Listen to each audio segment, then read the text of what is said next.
Welcome back to a new episode of Marvel Man 901. In this episode I'm going to talk about Carnage, mainly his first appearance, which was a three-parter from Amazing Spider-Man. It starts off in Amazing Spider-Man issue 361 and ends in Amazing Spider-Man issue 363. I'm going to start off with Amazing Spider-Man issue 361, where after Eddie Brock recently had escaped with the help of the Venom symbiote, they had left a tiny piece of symbiote left in the wall, which Cletus Cassidy, who was the cellmate of Eddie Brock at the time, had pretty much merged with, becoming Carnage. So the issue starts with Cletus breaking out. He kills a guard and then breaks through the wall and out. And very shortly after this he starts to kill. He went after a guy called Gunny Stein, apparently. And after killing people all over the week, very brutally and all that, he decides to go after a guy who was apparently Peter Parker's friend, called Ship. And at once we realize that Carnage is very much different from Venom.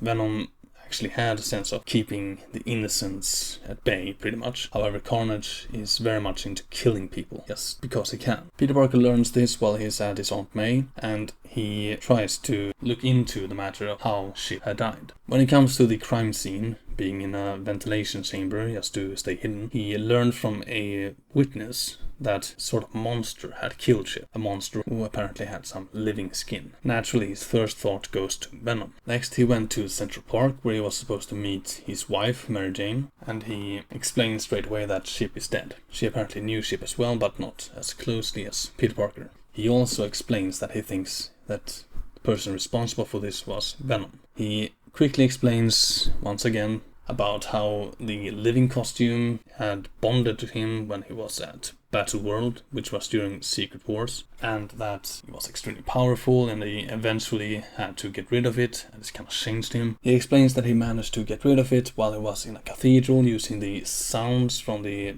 bells, as the symbiote in itself was actually weakened by sound and fire, apparently, as well. The symbiote got away from Peter Parker, but merged with Eddie Brock, who had the same kind of hatred towards Spider-Man as the symbiote had, which kind of makes them the perfect couple. This, of course, created Venom, one of the worst Spider-Man villains ever. He knew all the secrets, he knew how to hurt Spider-Man in the worst possible ways. He could even bypass the spider sense. Spider-Man couldn't sense any danger from Venom or anything like that. Spider-Man also explained about their last encounter, where Spider-Man actually had pretty much lured Venom to a deserted Caribbean island where they fought, and he kind of tricked Venom into thinking that Venom actually had succeeded in killing him, pretty much placing his tattered costume onto a skeleton. This caused Venom to be at peace and to pretty much retire to this deserted island, to remain there for however long they wanted. They were at peace, pretty much. But upon learning that murders had happened by someone who looked very much like Venom, at least by the sounds of it, Spider-Man felt that he had to find out, and he had to stop it once again. It is his responsibility to do so. So he decided to look into Venom's activity, since Brock had broken out of prison, and he could find some clues as to what actually had happened. And he learns that Eddie's cellmate at this time was a mass murderer, a very brutal one at that. He learned that Cletus Cassidy had escaped just a few weeks ago by actually pulling a guard somehow through the cell bars. This, of course, indicating that Cletus is very powerful and very strong, which most people have no way of actually doing such a thing. I also learned that Cletus had been convicted for 11 murders, and he had been bragging about a lot more. He also learned through his research that Cletus had actually been raised as an orphan at the St. Estes Home for Boys in Brooklyn, and that the fact that the estate had been burned down and the authorities suspected arson, that the disciplinarian administrator had been found in the rubble having her head smashed. This could actually have been Cassidy's first kill. So, both as Spider-Man and Peter Parker, Spider-Man goes out to pretty much find out anything he can about Cletus Cassidy. From police, from hoodlums, from neighbors, all of it. And it's not a nice picture. Eventually, as the night passes on, Spider-Man went to Brooklyn, to the St. Estes rubble, where he actually finds this mass murderer, Cletus Cassidy, sitting by a fire with a teddy bear. And then he sees the monster as it is. As Cassidy realizes that Spider-Man is there, he changes into Carnage and he is attacking him very brutally. Now at once, Spider-Man realizes quickly that Carnage is not like Venom at all, because Carnage can pretty much solidify his costume, making it into weapons and elongating it, and I mean, it's such different way than Venom ever could. It's easily seen that Carnage is extremely strong, possibly even stronger than Venom, and he is merciless in his fighting of Spider-Man. He also creates a sort of blade from his costume, which is extremely sharp, and after leaving the main body, it kind of crumbles into dust, as it cannot maintain its molecular integrity, as Spider-Man calls it. As Carnage suddenly just disappears, it is also evident that he can bypass Spider-Man's spider sense as easily as Venom. While this immense fighting takes place in this abandoned rubble, some police are called in to pretty much check in some noise complaints. 2 police officers arrive and they walk in on Carnage trying to kill Spider-Man, and if they hadn't actually shown up, he very easily probably could have killed Spider-Man. Instead, he sends out some spikes from his costume, hurting one of the cops badly. Spider-Man throws out Carnage into a wall to look into the police officer, see if he's still alive even. He was barely breathing, and then Spider-Man senses a stove flying towards him, which is also something to take note of. That, sure, while he can't actually sense any attack from either Carnage or Venom, he can sense things being affected by the attack, such as a flying stove. Carnage escapes, leaving a signature in his own blood on a wall, basically saying Carnage rules. Later, after he arrives home, he talks to Mary Jane, seeing on television that more people had died of Carnage, and he realizes that he has to take one of the hardest steps in his life. That is to find Venom and get his help. That's where this first issue ends, and it continues in Amazing Spider-Man issue 362. That issue starts with Spider-Man and Human Torch flying in the Fantastic Car towards the deserted Caribbean island to find Venom. Spider-Man also was able to borrow one of the sonic guns that the Fantastic Four had created in order to fight Venom.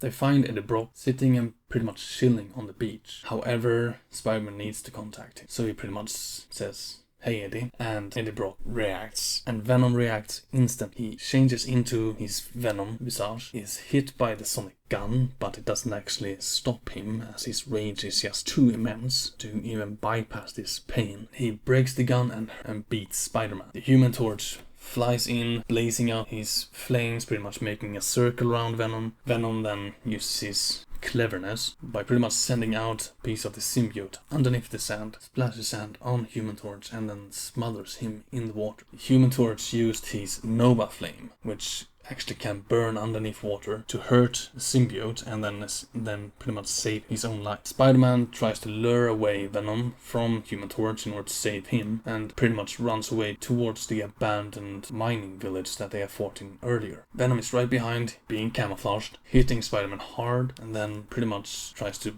dump a big bulldozer onto Spider-Man. However, Spider-Man is just barely saved by Human Torch sending out a sonic beam from the Fantastic Car. As Venom is trying to recover, which goes fast, Spider-Man takes the moment at hand and blurts out that there's another symbiote loose. There's another one, a very powerful one. Venom won't listen to this. He continues to explain that he was joined with your old cellmate, Cletus Cassidy, and together they're slaughtering dozens of innocent people in New York. That pretty much triggers it all. Venom realizes that he has to do something. Meanwhile, Carnage is, as they said, continuing to fight and kill people, very brutally, and showing that he can take any kind of punishment. And then pretty much, after having thrown a helicopter off a roof, killing a person through that, pretty much goes like, I feel great, soon the whole world will see the way to freedom is chaos, and the way to chaos is Carnage. Meanwhile, back on the deserted Caribbean island, Venom had listened to what Spider-Man had said about the current situation. He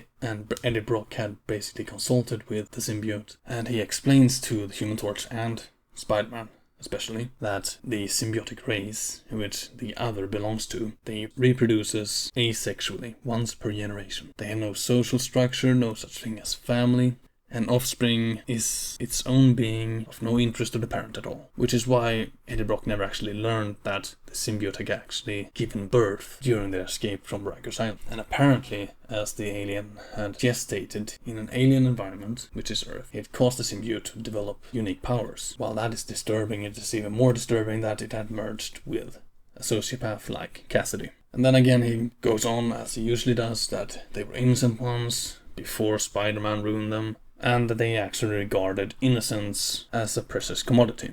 which is why they will help. But there's a catch. Once it's all over, Venom goes free. And Spider-Man sees no other way than to accept this, even though Human Torch is very loudly objecting to this. So they fly back to New York through the Fantastic Car. Spider-Man say that he is fairly certain that Venom is only out to kill Spider-Man and Carnage now, of course. That as long as he is around, there won't be any danger to anyone else. He at least hopes as such. Venom and Spider-Man flies off the Fantastic Car, and Venom explains that he's other and Carnage are of the same species, and that species can sense its offspring. So off they go to find Carnage. And they find him very quickly, and this time Carnage pretty much goes into, well, you know, in our cell you kind of talked about filleting this spider dude, so let's do it together, Dad. Pretty much Venom goes like, tempting offer, but in this case, business before pleasure. Both Spider-Man and Venom attacks Carnage at the same time, both of them being very strong as they already are. Carnage easily throws these two away. That's just how strong he actually is.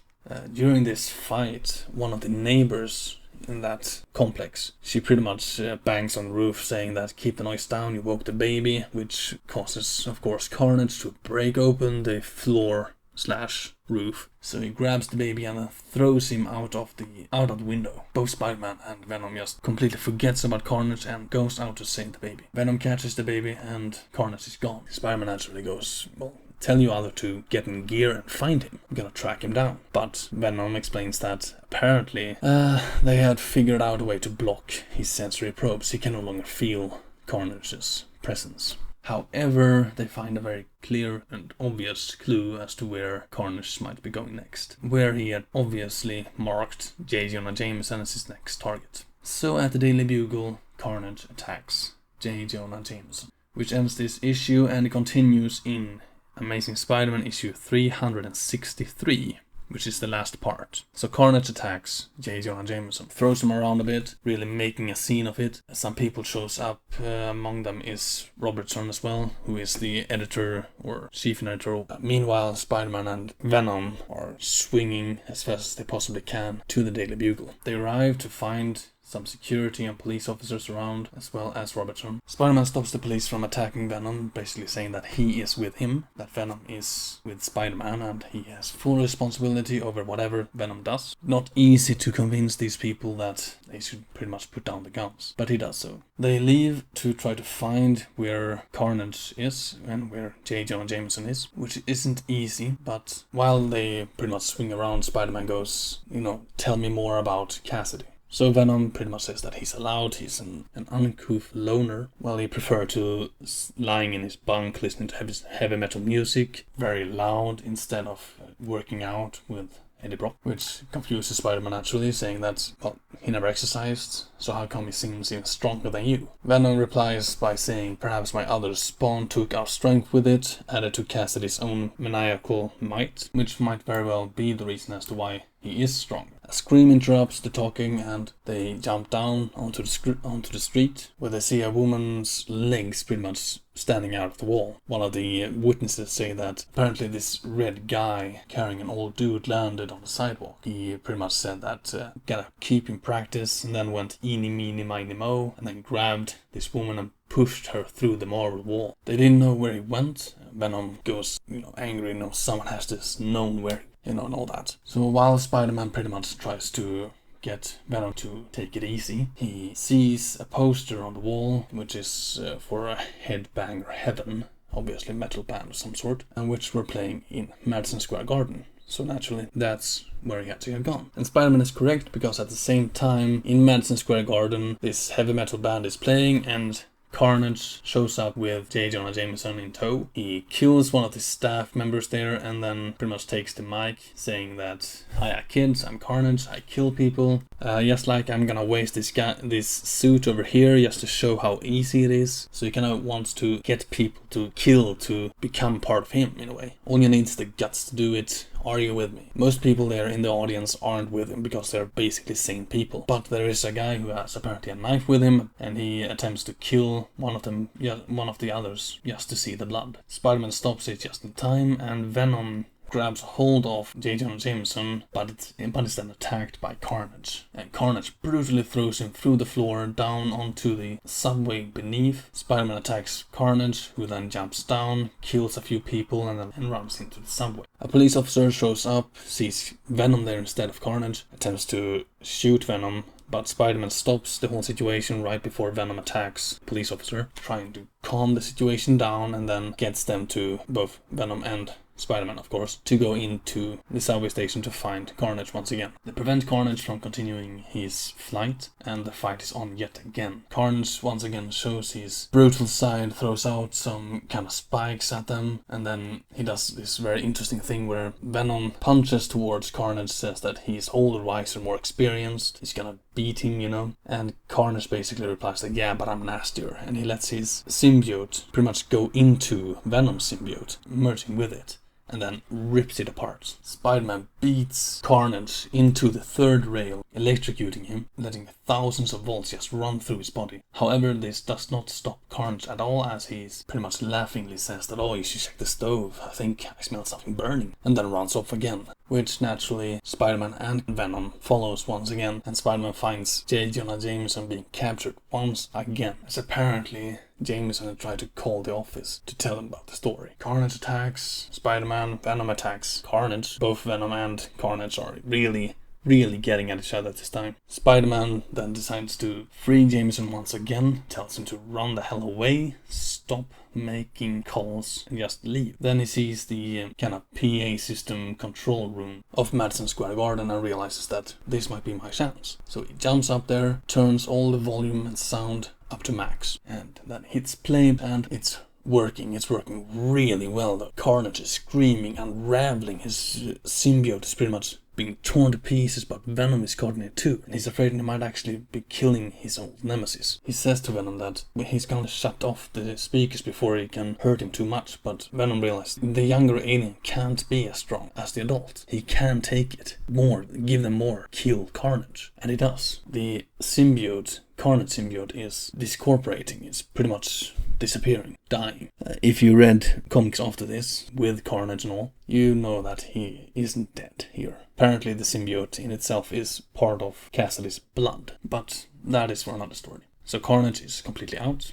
Venom isn't, however. Spider-Man realizes that he can't actually let Venom go. He is a killer, he is dangerous, and he's going to continue to try to kill in order to get to Spider-Man. He comes closer, tries to pretty much apprehend Venom, but Venom is, some of his strength is in his hatred as well, and his mind is so strong that it can actually push through the agony and attack Spider-Man as Venom either way. He chokes Spider-Man, is just about to kill him when he is hit by a sonic beam from behind. Apparently Human Torch and Mr. Fantastic get shown up just in time to stop him. So Venom is caught and Carnage is caught as well.